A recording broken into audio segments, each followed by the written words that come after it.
It's Watchers Live. None other than Ivan Tuttle, Cher Butler, and yours truly, Brant Fricker. How's my friends doing today? I'm doing great. Fantastic. Yes.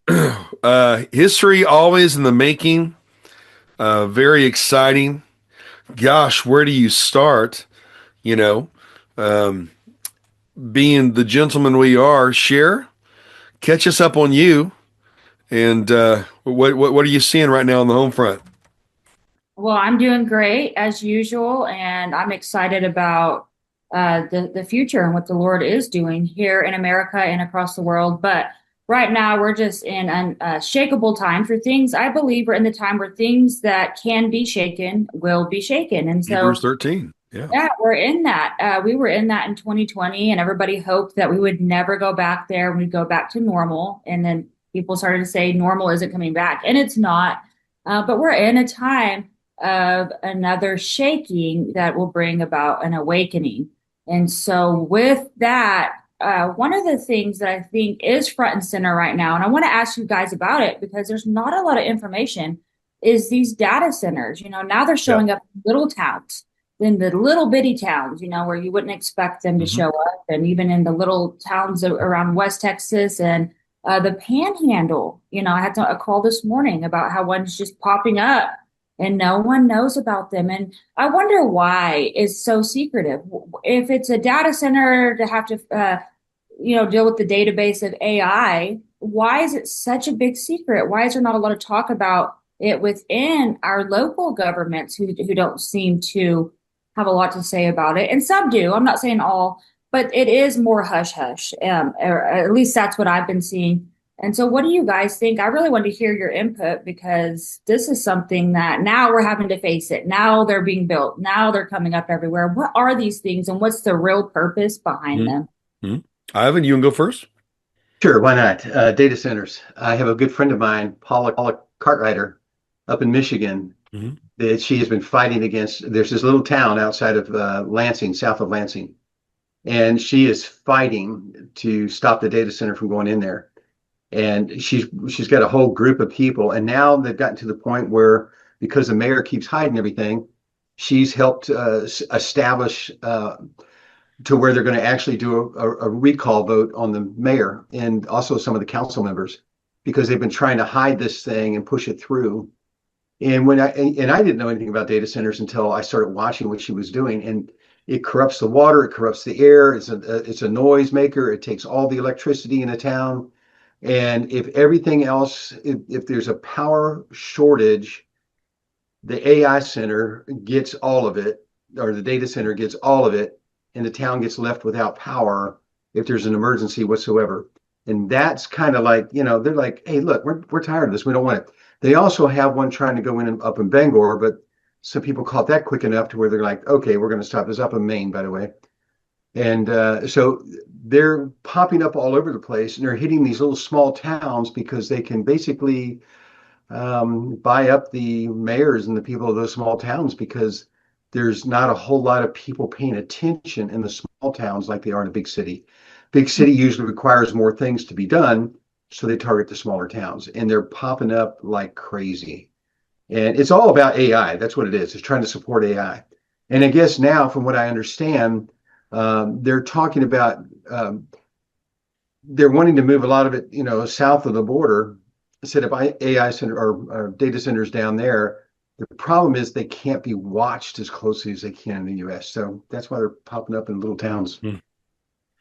Well, have you noticed that the global climate crisis is suddenly silent? And of all people, Aaron Brockovich has been leading a call for transparency, as well as the issues of water usage. This is not reusable water, according to them. Energy on demand. Our energy grid is so outdated.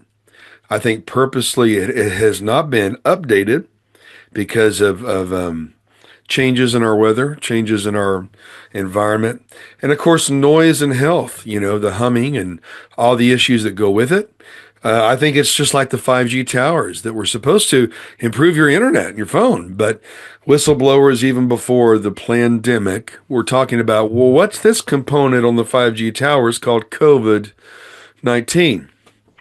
And, as time goes on and more people are realizing that those who took the jab were filled with self-replicating, self-assembling nanobots that your corners are being silenced from disclosing. And of course, a new classification of human called Borg Genesis. Folks, it's like a Star Trek movie. And so there's more to these data centers than just AI, in my opinion. If you were to ask me, a lot of things coming to light that are literally under our feet. I think these data centers have to do with AI, but also I think it has to do more with powering what most people don't even want to admit exists. So more smoke and mirrors, more lies.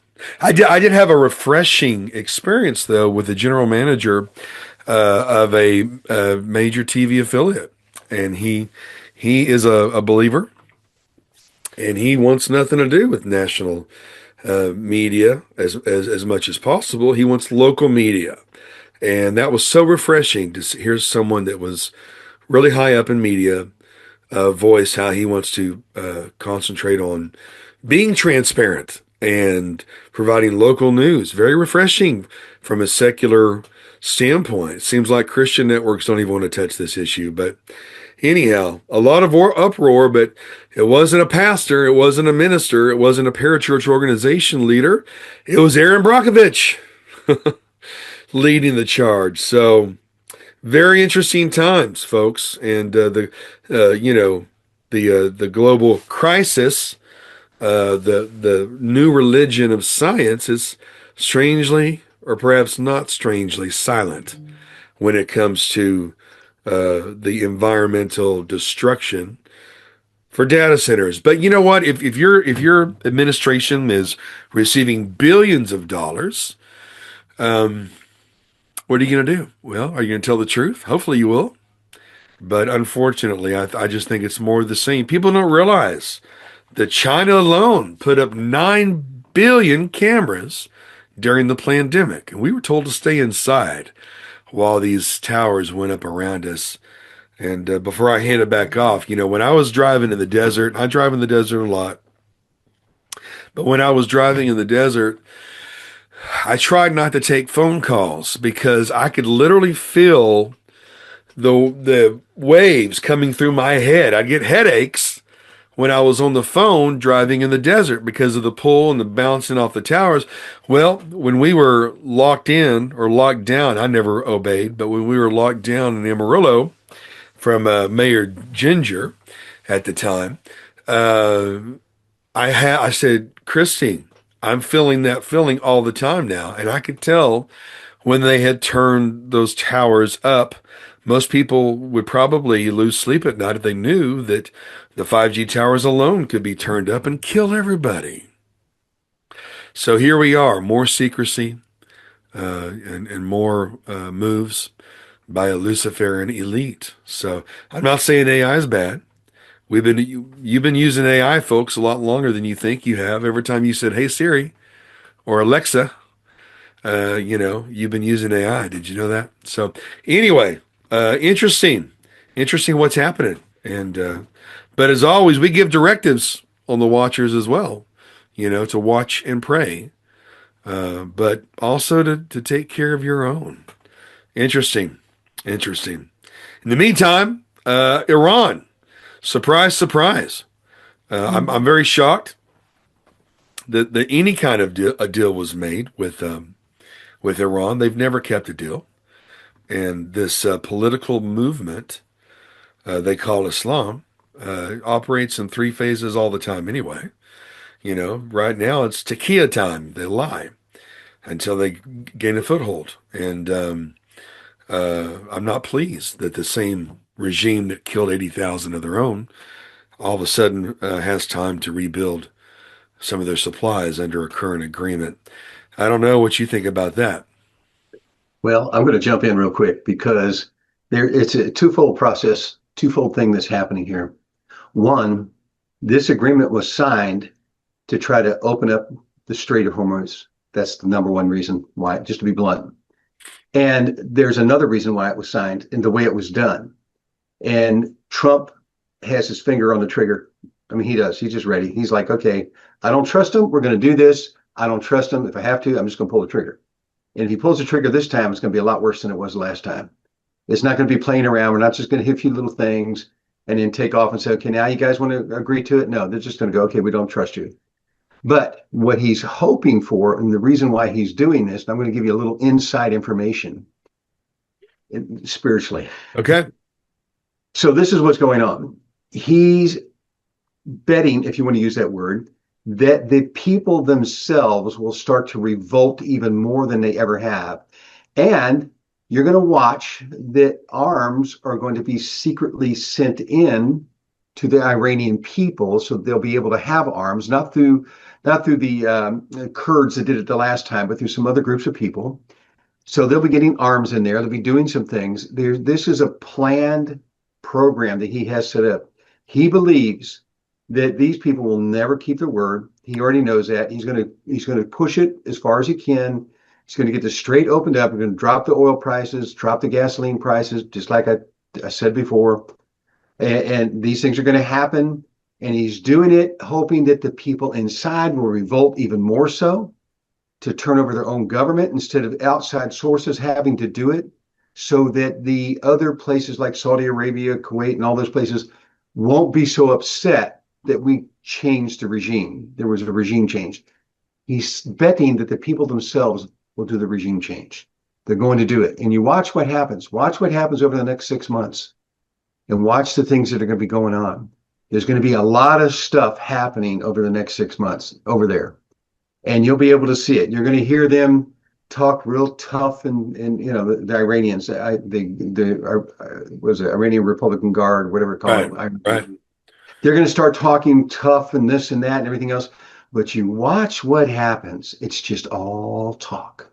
They're not going to do anything. They're afraid to do anything because they know Trump has his finger on the trigger. And because of that, the people inside are going to start to realize, hey, they really don't have the power they claim they do. They're full of hot air. And so they're going to start to revolt even more than they ever have. Watch. Wow. Share? Yeah, no, I believe you're right. Everything that you said, Ivan, and thank you for that insight as well. I think that Trump is very strategic. He's a businessman. And of course, for someone like me, I'm a little bit more impulsive.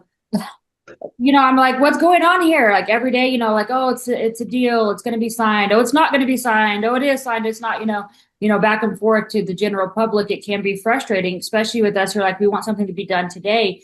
But Trump is being strategic in what he does, and he's not going to move impulsively with something like this, and nor should he.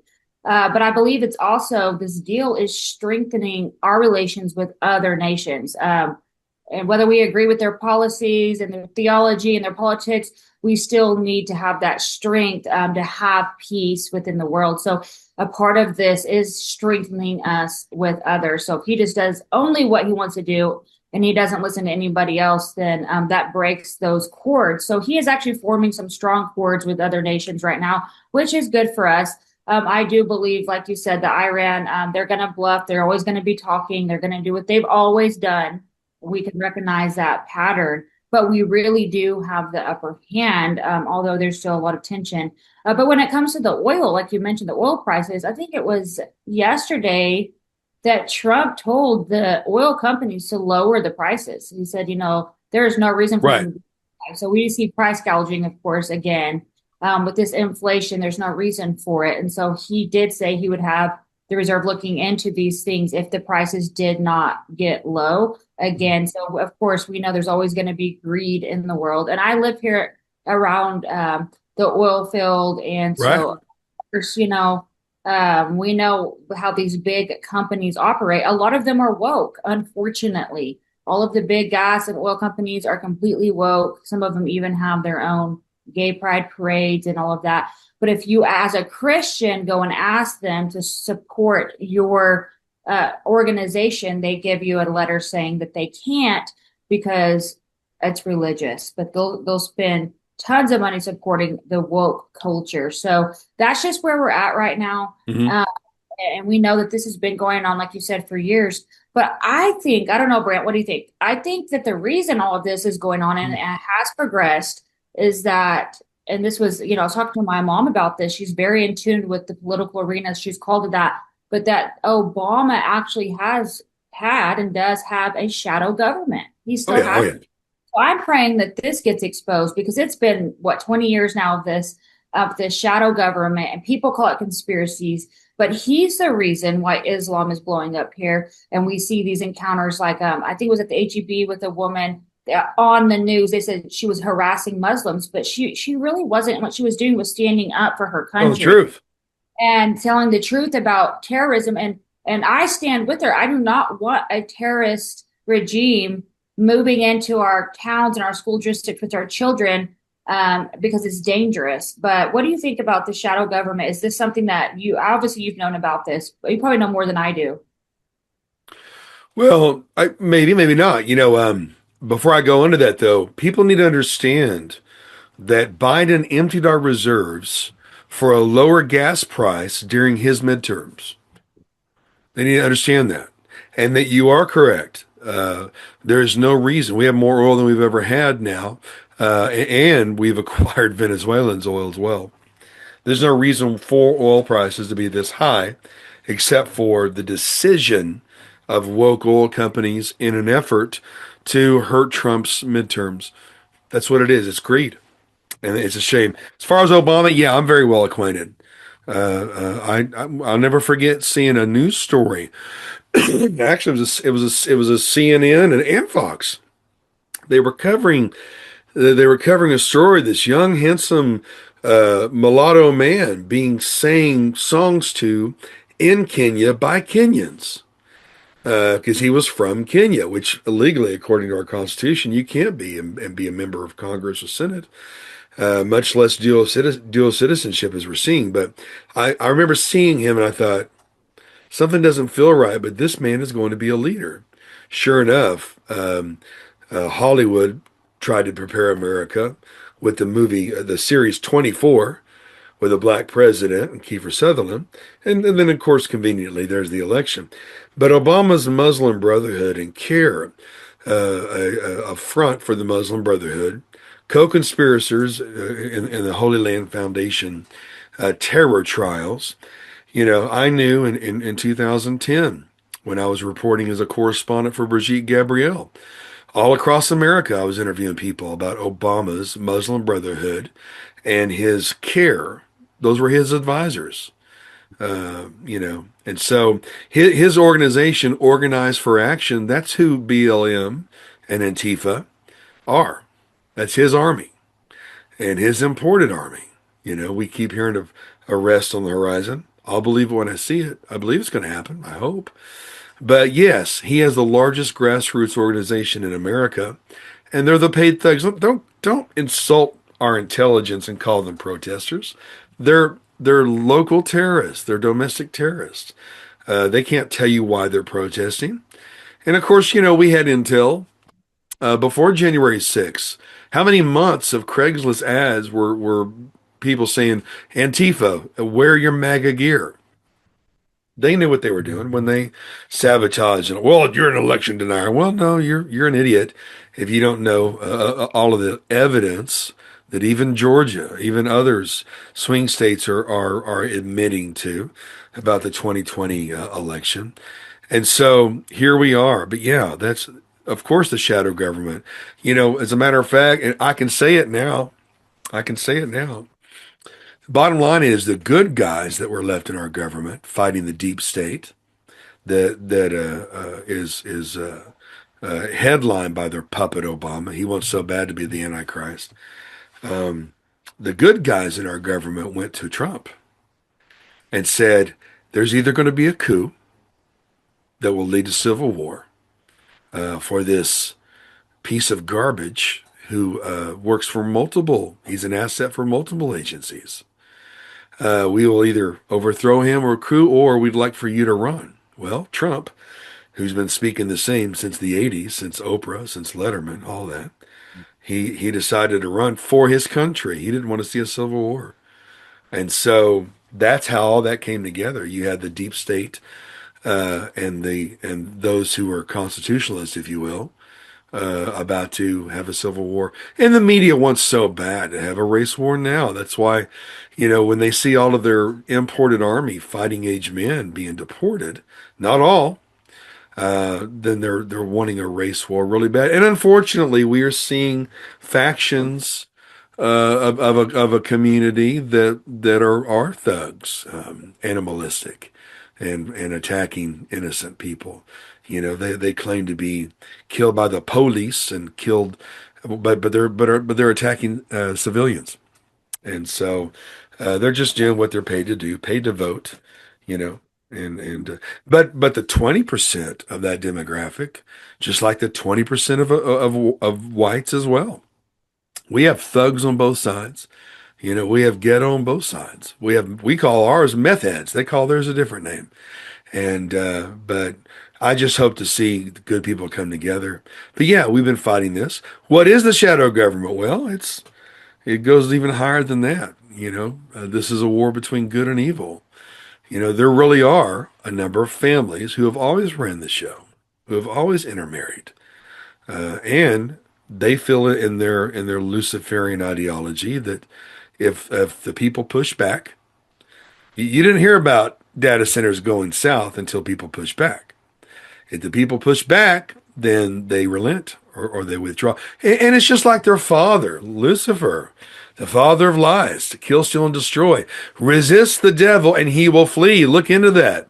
He won't go away. He will flee to a distance and wait for another opportune time to come in. And that's what we saw. I have a friend who personally saw, Obama bussing in Muslim Brotherhood, 1,200 Somalis every night into St. Louis before going to Minnesota. And so we are at war. We're already at civil war. War has already been declared.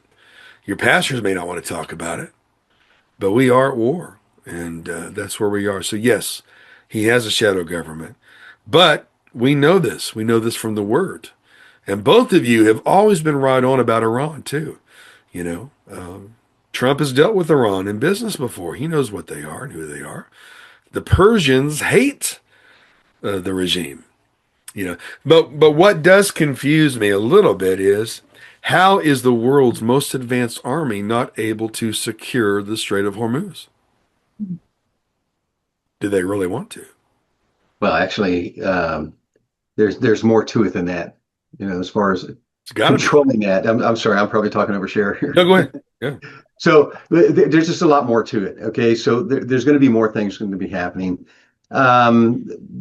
Trump has already hinted at, he wants to charge money, a tariff or what is it, a toll for taking the oil out of there because they're going to keep control of it. They actually could have done it a long time ago, but because it was upsetting all these other countries, and you got to realize too that China plays a big part in this, and Russia plays somewhat of a big part in this. But China was wanting, like, hey, if you're going to do that, we're going to take control over it too. There was this mutual thing that was going on. Well, Trump had to do it a certain way, and as much as I am pro-Israel, I see where there had to be a little separation in order for the other countries surrounding that area to accept the U.S. doing what they're doing. Although the U.S. is not giving up on Israel. That's not what we're doing. We're doing this strategically to help Israel. And so there are different things that we're doing. Listen, back on June 2nd, I put a post up on Facebook and it says, what will happen to the price of gas? Watch what will happen to the price of gas by July 3rd. Now, on the 2nd of June, the prices were still going up. They weren't going down, not at all. There were talks, of talks and talks of talks. And here it is, what's today, 24th? Mm-hmm. And, we're looking at 22 days later and the price of gas is starting to fall. Mm-hmm. And every time these people try to do something, Trump is stepping in because, look, I tell you what, believe it or not, God has his hand on President Trump. He really does. And his hand being on President Trump means President Trump's going to do everything to protect Israel as well. And to open up the Straits of Hormuz and to get the things going there the way it needs to be done, there's more to it than what meets the eye, than what the public's hearing. Yeah. Well, despite, the secret governments, Iran, and all of these things that are going on, like you were highlighting earlier, this is a spiritual war, but at the same time, we are all citizens of the kingdom of heaven. We know that. And what we do and what we pray and how we act matters the most. So we truly do have an influence here. So it's not like, oh, we just have to sit back and watch this like a movie, but because we're players in that movie, so to speak. And we know that we have the victory. And so we see a lot on the news and social media, a murder every day, the data centers, the war, the corrupt governments around the world, raping, killing, all these horrible things. But the Lord is still doing miracles. And one thing he was speaking yesterday, whenever I was in prayers, he said, get ready for the supernatural. And I remember about 10 years ago, I had a huge wave of supernatural events started to happen. But the Lord was saying, get ready for more. And God's just now doing a new thing. And we've been talking about this, right, since 2019, 2020 hit. God's doing a new thing and normal isn't coming back. But see, all of those things that the Lord started to speak then, we will now start to see happen. A lot of times we get impatient and especially prophetic people, we're always seeing in the future. So we're like, we want this tomorrow. That is not how the prophetic works. Can it work that way? Yes. But normally, especially if it's more national prophetic words, these things take time to play out. So we are in the middle of a great awakening, and you will start to hear talking about that. You're starting to hear the prophets talking about that. And we're still in that time of cleansing and exposure. So we're seeing that rearranging in the church. And so I just want to tell people, don't be dismayed when you see some bad people. Oh, no. There's a lot of good people out there. And the pastors, the black robes that you've been talking about, Brant, are rising up right now.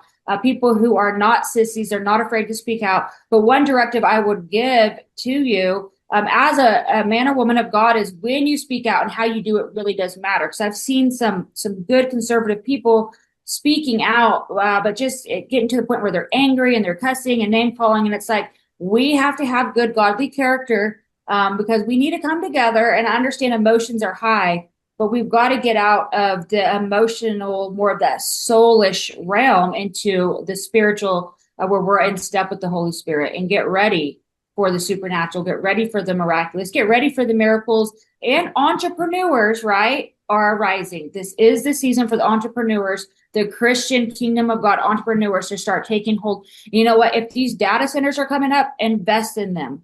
And the Starlink and all these things that people are like, oh, I'm so scared of what this I'm stuff. using right now. Yeah. Invest now while it's cheaper to get in, because then you have a hold in that place, and it gives you power, and it gives the Lord power to take the wealth out of the kingdom of darkness into the kingdom of light. So we've got to just change our perspective. Those are just some directives I wanted to throw out there. But I'm excited. That's good. Careless times, but I am excited. I am too. And a Kevin Costner movie, The Guardian, the difference between a victim in the storm and the rescuer is the attitude in which you enter the water. So we're in a battle, and we're diving into the very storm that others are sinking in. But we have cosmic backing, and we have an assignment. I'm living mine. I know both of you are living yours. And so, don't be dismayed. Don't weaken, be resolved, be fearless. Any other directive there, Ivan? No, I'm just following through what we've always said. Read your word, spend time in prayer, spend time in worship. You do those things, you know what? You'll know more about the future than anybody else can tell you, because the word of God will tell you what's happening. There you go. Be fearless, be strong and courageous, and like Nehemiah's men, work with your sword on your side. We are placed in this timeline, and a timeline we are in. Very exciting. Most believers did not live to see these days. So you're up, folks. It's showtime. And I think when all's said and done, we will find out that perhaps we asked to be here right now. So we don't have to be afraid, that we can be fearless. And I know both of you are. Boy, it's gone quickly today. What a great watchers. It's been wonderful. Loved it. Love it. And I love you too. We love you folks. We'll see you next time. Have you ever heard of Patriots in Action? It's a free civic platform built for people like you, live in all 3,143 counties across America. But it's more than a website, it's a movement. Local news, local events, local voices, all in one place, focused on your community. Inside, you'll find a community where you can connect, communicate, and organize, right alongside your neighbors who believe in the same founding principles you do. We believe that good, ordinary people like you and me become outstanding patriots when they show up. Patriots in Action is the platform that lets you do exactly that. Go to patriotsinaction.com right now and find your county. Join the community. It's free. No credit card required. We are Patriots in Action, and we show up.